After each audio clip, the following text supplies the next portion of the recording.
নমস্কার। প্রাণারামের মাধ্যমে সম্প্রচারিত ভারত কথার গ্রন্থি মোচনের 229তম পর্বে আপনাদের সবাইকে জানাই সাদর সম্ভাষণ। মহামতি অনন্তলালের পরম আশীর্বাদে আমরা প্রতিদিন শুনে চলেছি ভারত কথা। ভারত কথার গত পর্বে আমরা শুনেছি মহর্ষি রৈভ্যর দুই পুত্র অর্বাসু এবং পরবাসুর কথা, তাদের জ্ঞান বিদগ্ধতার কথা, এবং শুনেছি তাদের প্রতি অসুপরায়ণ সহ বয়সী বা সমবয়সী ভরদ্বাজ পুত্র যবকৃতের কথাও। যবকৃত পরবাসু এবং অর্বাসু এই দুইয়ের উপরে ভীষণ অসূয়া লাভ করে, অসূয়া মানে হিংসা লাভ করে অর্বাবসু এবং পরাবসুর উপর ঈর্ষাবশত তিনি ইন্দ্রের কাছ হতে অন্যায় উপায়ে বেদজ্ঞানের এক প্রভাব লাভ করেছেন এবং সেই লাভে তিনি ভীষণ অসংযত হয়ে উঠেছেন এবং তার অসংযতের মাত্রা তার পিতার সাবধান বাণীও তাকে রক্ষা করতে পারল না। তার পিতা তাকে বারবার বারণ করে দিয়েছিলেন, সাবধান করে দিয়েছিলেন তিনি যেন কখনো নিজের দম্ভ প্রকাশ করতে গিয়ে রৌদ্র মুনির আশ্রমের দিকে পা না বাড়ান। কিন্তু আমরা দেখছি অর্বাবসু পরাবসু যখন আশ্রমে আছেন বা যখন তার আশ্রমে নেই, সবসময় যবকৃত তার নিজের হঠাৎ পাওয়া বিদ্যা এক আস্ফালন প্রকাশ করার জন্য বারবার সেই দিকে যাবার চেষ্টা করেন। আমরা দেখছি তার গতিবিধি হঠাৎ বেড়ে গেছে রৈভ্যমুনির আশ্রমের দিকে এবং অন্যায় করার একটা সুযোগও তার হঠাৎই চলে এসেছে। বৃহদ্রম্য রাজা যজ্ঞ করার জন্য রৈভ্যমুনিকে আমন্ত্রণ জানান, কিন্তু রৈভ্যমুনির অনেক বয়স হয়েছে। তিনি তার দুই কৃতিপুত্র অর্বাবসু এবং পরাবসুকে রাজার বৃহদ্রম্যর কাছে পাঠিয়ে দেন তার যজ্ঞ সুসম্পন্ন করার জন্য। আশ্রমে রইলেন রৈভ্যমুনি এবং পরাবসুর স্ত্রী। এক গ্রীষ্ম কালে যবকৃত অকুত ভয়ে চতুর্দিকে ঘুরে বেড়াচ্ছেন। ঘুরতে ঘুরতে তিনি যাদের প্রতিদ্বন্দ্বিতায় এই অসম বিদ্যা লাভ করেছেন, অনায়াস বিদ্যা লাভ করেছেন, তাদেরকে নিজের দেখনদারি দেখাবার জন্য হঠাৎই তিনি তাদের আশ্রমে ঢুকে পড়লেন এবং সেখানে গিয়ে তিনি দেখলেন রৈভ্যর পুত্রবধূ পরাবসু স্ত্রী আশ্রমের প্রাঙ্গণ ভূমিতে সুন্দরী রমণীর মতন বিচরণ করে বেড়াচ্ছেন। সম্পূর্ণ অরক্ষিতা এই রমণীকে দেখে যবকৃত নিজের আবেগ, নিজের মনোভাব সম্বরণ করতে পারলেন না। রৈভ্যমুনিও সেই সময় আশ্রমের ধারে কাছে ছিলেন না, তিনিও কোনো এক কাজে দূরে গিয়েছিলেন এবং তার পুত্রেরা তো গিয়েছিলেন মহারাজের যজ্ঞ সম্পাদন করার জন্য পিতার আদেশে। যবকৃত পরাবসু স্ত্রীকে দেখে ভীষণ কামার্ত হয়ে নিজের মনোভাব তার কাছে প্রকাশ করে ফেললেন এবং সেই সঙ্গে যবকৃত পরাবসুর পত্নীর কাছে, স্ত্রীর কাছে এক ভীষণ নির্লজ্জের মতন এক অসঙ্গত কথাও বলে ফেললেন এবং এক অন্যায় প্রস্তাবও তার কাছে রাখলেন।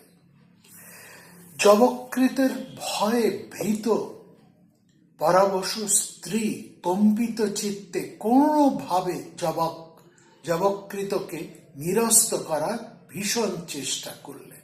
কোনোভাবে যবকৃতের হাত থেকে রক্ষা পেয়ে তিনি ছুটে আশ্রমের ভেতরে ঘর ঢুকিয়ে পড়লেন।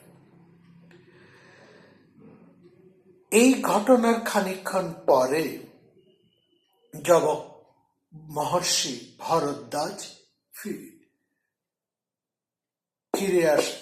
যবকৃত চলে যাবার পর মহর্ষি রৈভ্য তার আশ্রমে ফিরে আসে। ভরদ্বাজ পুত্র যবকৃত চলে গেছে। পরাবশ স্ত্রী আশ্রমে লুকিয়ে ঘরের ভেতরে ঢুকে ভীষণ শঙ্কিত হৃদয়ে বেদনায় মুহ্যমান হয়ে প্রায় কান্নায় ভেঙে পড়েছেন। এমন সময় নিজের কাজ সেরে মহর্ষি রৈভ্য আশ্রমে ফিরে এলেন। ফিরে এসেই তিনি পুত্রবধূকে দেখে কিছু একটা আঁচ করলেন। তিনি তাকে সব কথা বারবার জিজ্ঞেস করতে লাগলেন। পরাবশু স্ত্রী শ্বশুরের কাছে কিছুই লুকোলেন না।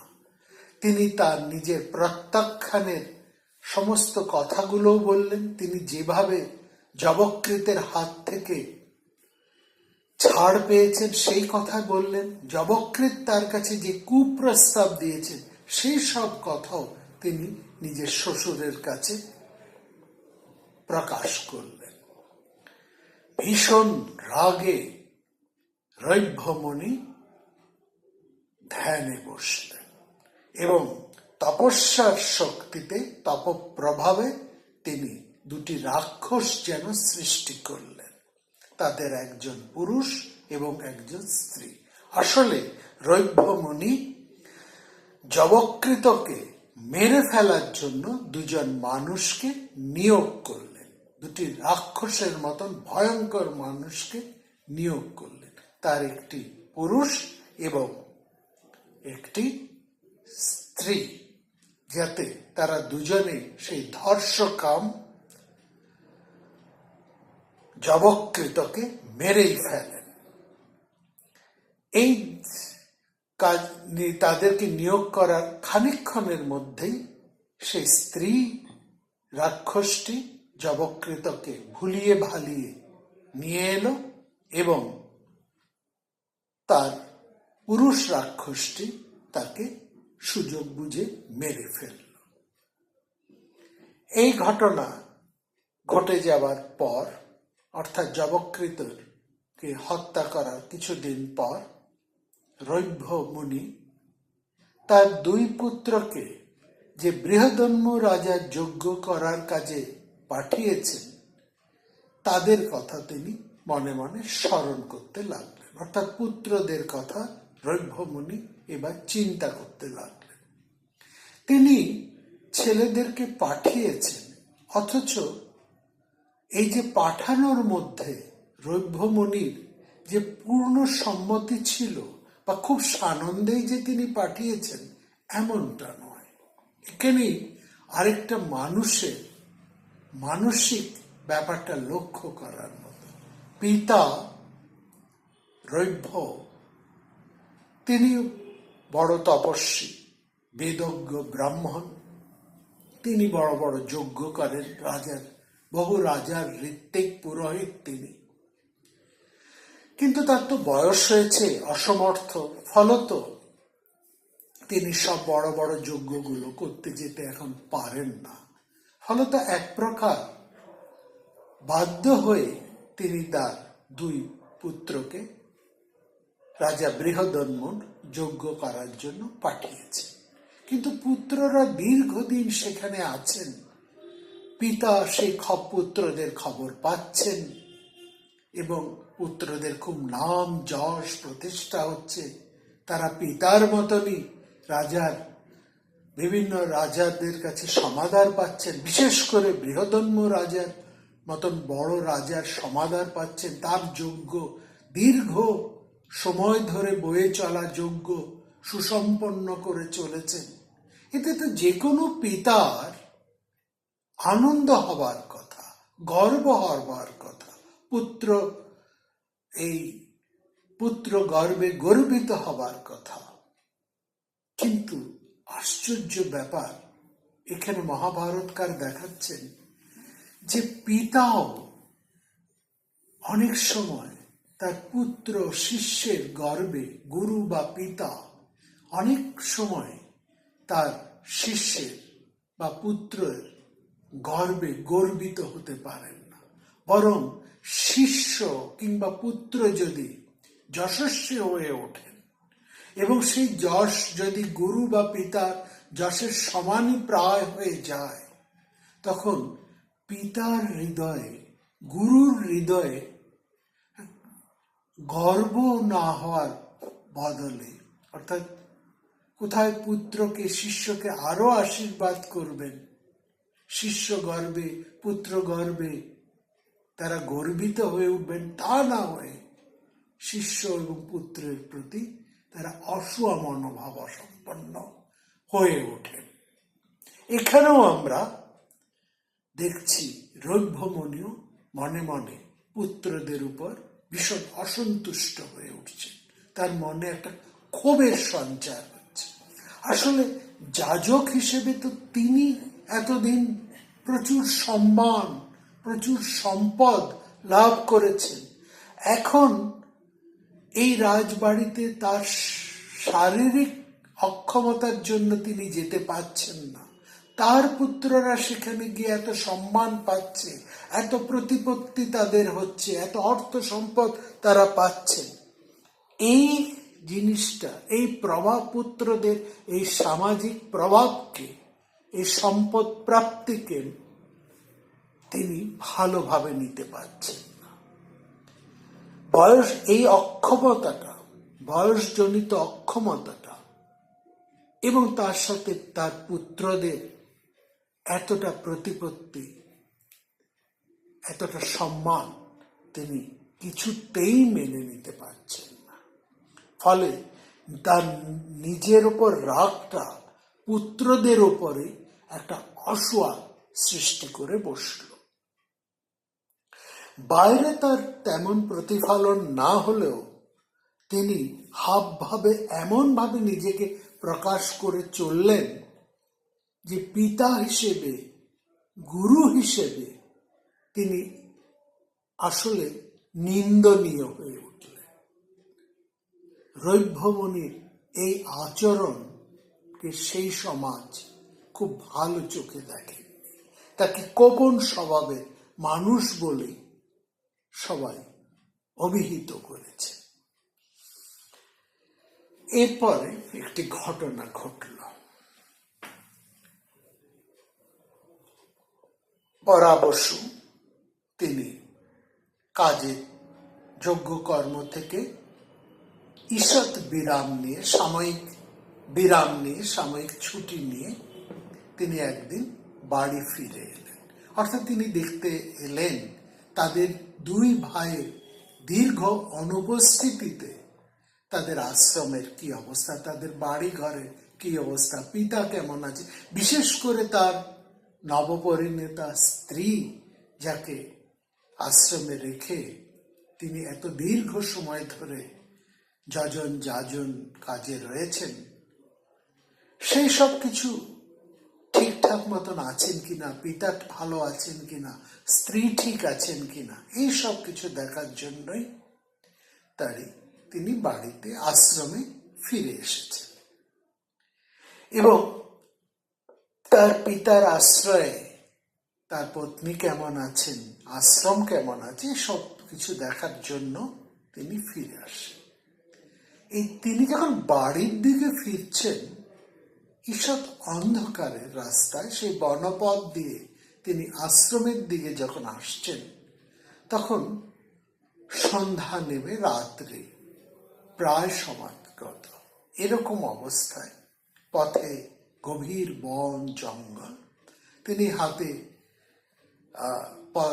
ভয়ঙ্কর জঙ্গলের মধ্যে দিয়ে বনের পথে তিনি রাতের বেলায় ফিরে চলেছেন। সন্ধ্যা পার হয়ে প্রায় রাত সমাসন্ন। ফলে পথের বিপদ, হিংস্র জন্তুর হাতে নিজেকে আত্মরক্ষার জন্য তিনি হাতে ধনুক বাণ নিয়ে চলেছেন। এরকম যেতে যেতে আবছা আলোতে, সন্ধ্যা রাত্রির এক আবছা আলোতে তিনি ঝোপের ধারে দেখলেন এক কালো ছায়া মূর্তি।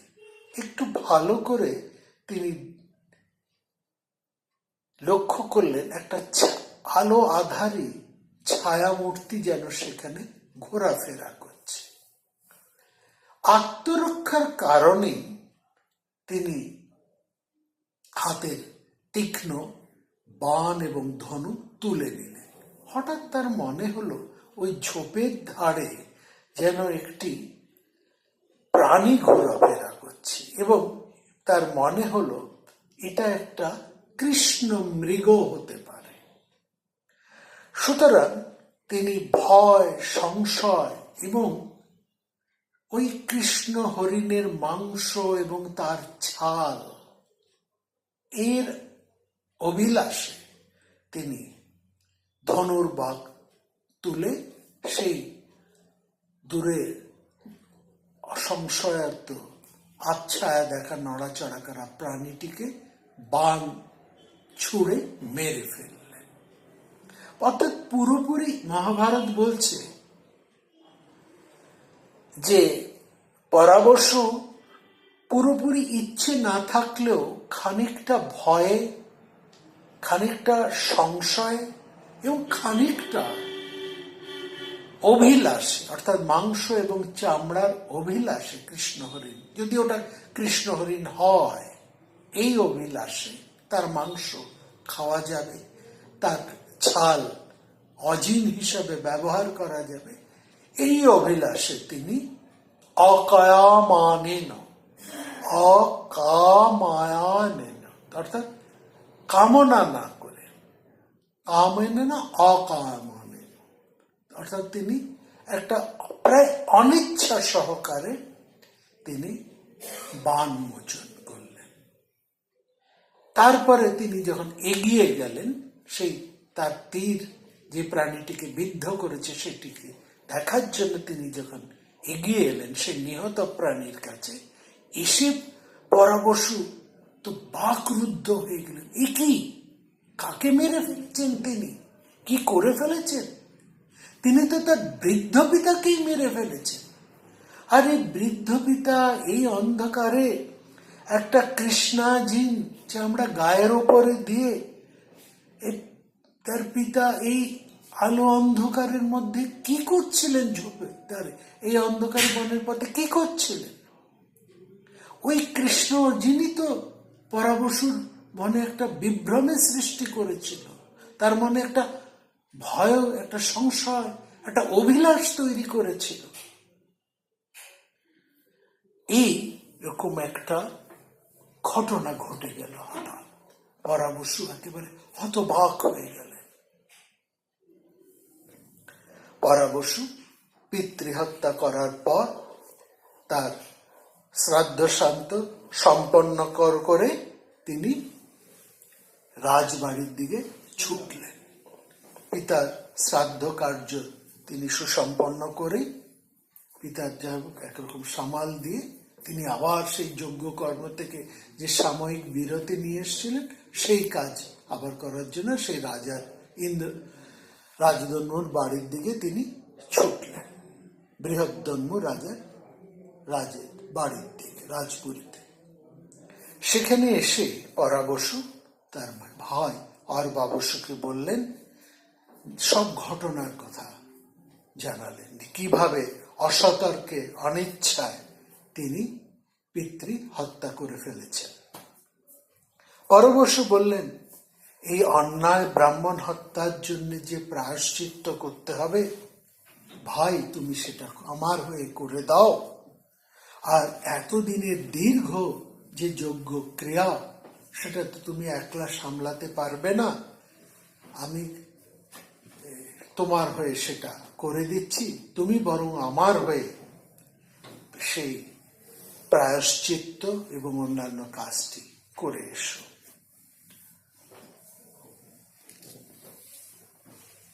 অর্বাবশু ঠিক আছে, রাজি হলেন যে ঠিক আছে।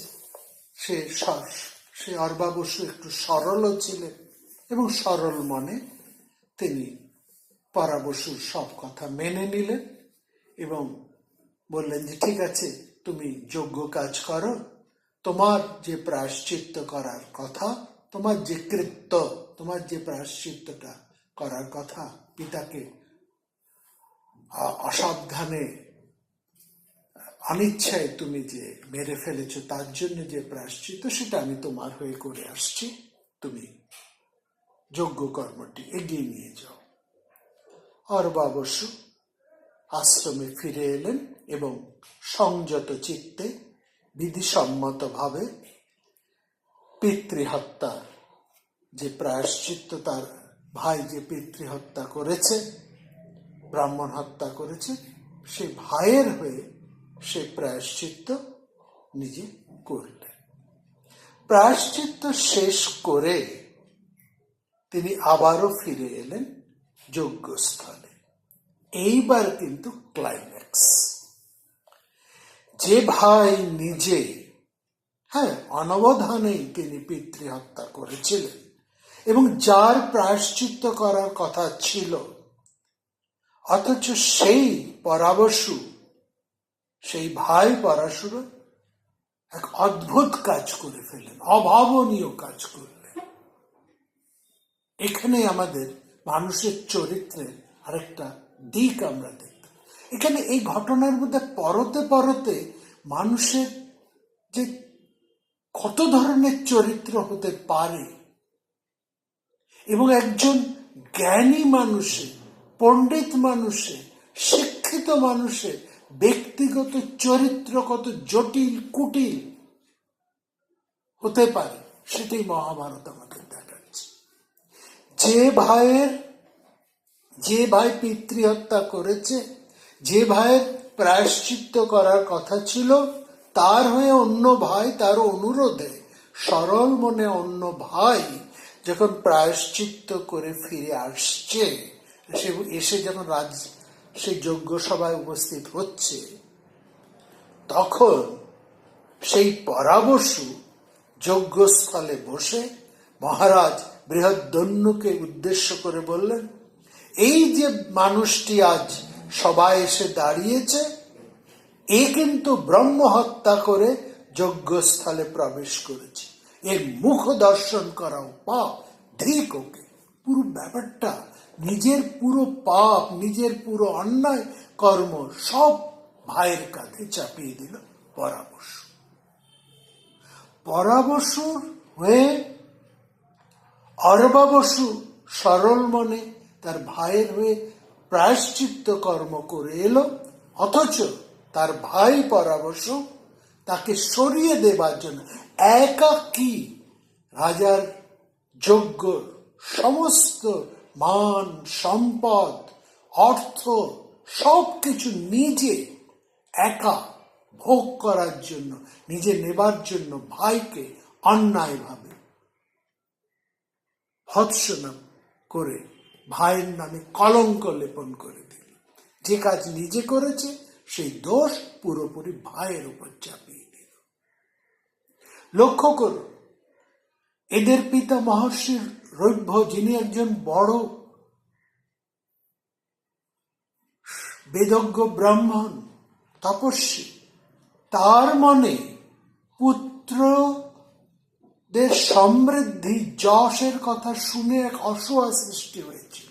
সেও এক মানসিক বিকার আমরা গত পর্বে দেখেছি। আর এই পর্বে দেখেছি এক ভাই অন্যায় করে অন্য ভাই যখন সেই বড় ভাই অন্য ভাইয়ের কৃত্য কর্মটি করে আসছে, তখন যে ভাই অন্যায় করেছে সেই ভাই অন্য ভাইয়ের উপরে সমস্ত কলঙ্কের দাগে দেগে দিল।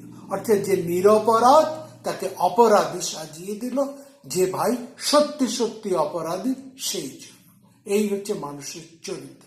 অথচ এই মানুষগুলো তো তপস্বী, জ্ঞানী, এরা বেদজ্ঞ ব্রাহ্মণ, কিন্তু মানুষের চরিত্র কত জটিল এটা দেখে।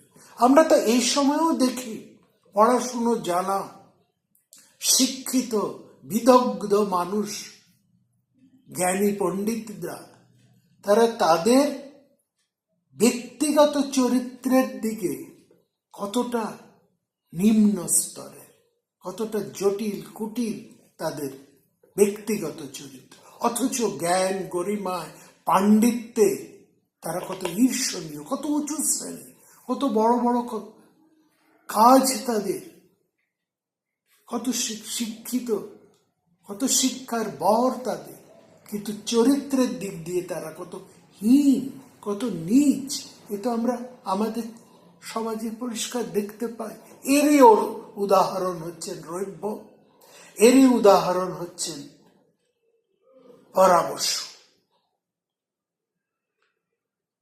তিনি অর্বা বসু যত বলছেন যে না আমি করিনি, আমি আমার ভাইয়ের হয়ে এই প্রায়শ্চিত্ত করে এসেছি, ওই পরা বসু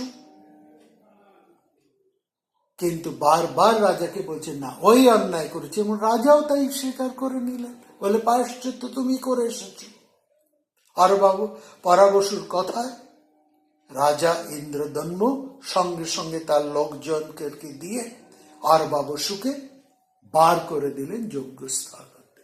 অর্থাৎ যজ্ঞের যা কিছু সম্পদ, গরিমা, মান, যশ সব একাই অর্বা বসু নিজে ভোগ করবেন বলে, নিজে নেবেন বলে, এতটাই নীচতা এইসব বড় বড় মানুষদের মধ্যে। অর্থাৎ অর্বা বসু যতই চিৎকার করে বলছেন আমি এই কাজ করিনি, আমি ব্রহ্মহত্যা করিনি, রাজার লোকজন তাকে চুপ করিয়ে দিয়ে বাইরে বের করে দিল। বাইরে এসে অর্বা বসু সত্যি কথা বলে ফেললেন, এই ব্রহ্মহত্যার পাপ থেকে মুক্ত করেছি প্রায়শ্চিত্ত করে। মম ভ্রাতকৃতমিদং মায়া সপরমেষ্যিত। দারোয়ানরা কোনো কথাই শুনল না, রাজার লোকেরা তারা গালাগালি দিয়ে প্রায় ঘাড় ধরে বাইরে বের করে দিল অর্বা বসুকে। অর্বা বসু অবাক হয়ে গেলেন, তার ভাই তার প্রতি এরকম করতে পারে? লজ্জায়, ঘৃণায় এবং ঘটনার আকস্মিকতায় তিনি একেবারে বিমূঢ় হয়ে গেলেন, স্তব্ধ হয়ে গেলেন। তারপর ভীষণ গভীর বেদনায় অর্বা বসু তপস্যায় গিয়ে বসলেন। তৃষ্ণিং জগাম বিপ্রস্যবনৈম মহাতপ। আসলে এই তপস্যার পর গভীর তপস্যায় বসলেন অর্বা বসু, এবং তার তপস্যার ফলে আমরা দেখলাম তিনি তপস্যা সিদ্ধ হয়ে নিজের পিতাকে জীবিত করলেন। তিনি তার ভাইয়ের মনোভাবকে বদলে ফেললেন এবং সবাইকে মুক্ত করলেন। এবং শুধু নিজের ভাই, নিজের পিতা এদেরকেই তিনি মুক্ত করলেন তাই নয়, তিনি সেই যবকৃত তাকেও মুক্ত করে দিলেন। অর্থাৎ সবকিছুই যেন আবার খুব সুন্দর হয়ে গেল। এরকম ঘটনাটা হয়তো বাস্তবে হয় না, আমরা এরকম ভাবি যে ঘটনাটা এরকম হয়ে যাক, কিন্তু মহাভারত এখানে একটা জিনিস দেখাতে চাইছেন যে মানুষের চরিত্র কত জটিল হতে পারে। এই মহাভারতে আমরা 1000-এরও বেশি চরিত্র আমরা দেখি। মহাভারত হচ্ছে এমন একটা আখ্যান যেখানে মানুষের মনস্তত্ত্ব নিয়ে, মানুষের চরিত্রের জটিল দিকগুলোকে নিয়ে আলোচনা করছে। মানুষের বিভিন্ন যে বৈচিত্র্য রয়েছে, তার চারিত্রিক বৈচিত্র্য যে রয়েছে, চারিত্রিক জটিলতা যে রয়েছে, সেগুলোই মহাভারত আমাদের সামনে পরতে পরতে বিভিন্ন ঘটনার মধ্যে দিয়ে তুলে ধরেছে। মহাভারত শুধু কুরু পাণ্ডবের যুদ্ধ মাত্র নয়, কুরু পাণ্ডবদের সংবাদ নয়, এই দুটি পরিবারের সংবাদ নয়। এমনকি মহাভারত শুধু ভারত ইতিহাসও নয়, মহাভারত সেই সমাজের একটা দর্পণ, আয়না। সেই আয়না এতটাই স্বচ্ছ, এতটাই গভীর এবং এতটাই উজ্জ্বল যে সেই মহাভারতের দর্পণে আমরা সর্বকালের সর্বপ্রকার চরিত্রগুলোকে স্পষ্ট দেখতে পাই, ফুটে ওঠে তারা মহাকাব্যের লেখনীতে। এই জন্যই মহাভারত সর্বকালে এতটাই প্রাসঙ্গিক। মহাভারত কখনো অতীত, প্রাচীন, পুরানো হয়ে যায় না। মহাকবি তার লেখনীতে বহু চরিত্রের এঁকেছেন, বহু চরিত্রের বিন্যাস করেছেন, নানান জটিল কুটিল চরিত্র। আমরা অবাক হয়ে যাই, মানুষের চরিত্র এত জটিল হতে পারে। আমরা সেখানে দেখি একজন স্বার্থপর মানুষ, সেও কেমন ভালো হয়ে ওঠে। আবার একজন জ্ঞানী পণ্ডিত, তার চরিত্রের মধ্যে কোথাও একটা নীচতা, কুটিলতা থাকে।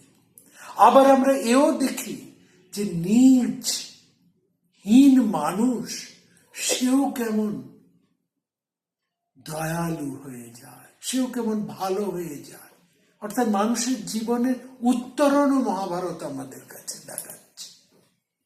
সত্যি মানুষের কত রকমের চরিত্র, আর এই চরিত্রগুলো অতীত নয়, চরিত্রগুলো সদা বর্তমান, আমাদের চারপাশেই নানাভাবেই তারা ঘুরে বেড়াচ্ছে।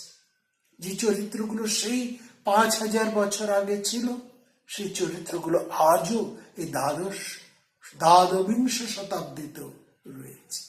ভবিষ্যতেও আমরা এই চরিত্রগুলোকে পরিষ্কার দেখতে পাবো। এবং এর জন্যই এই মহাকাব্যটি সর্বকালের সর্বজনীনতা, সর্বকালীনতা মর্যাদা লাভ পেয়েছে। এরপরে আমরা শুনব পাণ্ডবরা এক দুর্গম স্থানে এসে পৌঁছেছে। সেই দুর্গম স্থানে এসে পৌঁছানোর আগে লোমশ মুনি তাদেরকে শোনাচ্ছেন অরুন্ধতির কথা। আমরা মহর্ষি বশিষ্ঠের কথা তো শুনেছি, অনেক শুনেছি। তার স্ত্রী অরুন্ধতী, তার কথাটিও এসেছে মহর্ষি লোমশের মুখে, এসেছে দ্রৌপদীর কথা প্রসঙ্গে। শুনব অরুন্ধতী দ্রৌপদীর কথা আগামী পর্বে। নমস্কার।